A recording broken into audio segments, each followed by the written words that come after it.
அளவற்ற அருளாளனும் நிகரற்ற அன்புடனுமாகிய எல்லாமல்ல இறைவனின் திருநாமத்தால் ஆரம்பம் செய்தேன். தொப்புள்குடி உறவுகளுக்கு இன்று +2 தேர்வு முடிவுகள் வெளிவருகின்றன. தங்கள் குழந்தைகள் அதிக மதிப்பெண்கள் பெற்று நல்லபடியாக அனைவரும் பாஸ் பண்ண வாழ்த்துக்கிறேன். ஒருவேளை மார்க் குறைவாகவோ அல்லது தேர்வில் வெற்றி பெற தவறிவிட்டாலோ அவர்கள் அடுத்த தேர்வை சந்திக்க இன்னும் 1 மாத கால இடைவேளை உள்ளது. அதனால் எந்த கவலையும் பட வேண்டாம். மாணவர்களுக்கான கவுன்சிலிங் ஆலோசனைகளை பெற்றோர்கள் கண்டிப்பாக பெற வேண்டும்.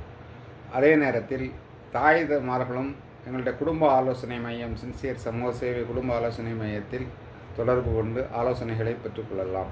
9843267444 என்ற நம்பரை தொடர்பு கொள்ளுங்கள். நன்றி, வணக்கம்.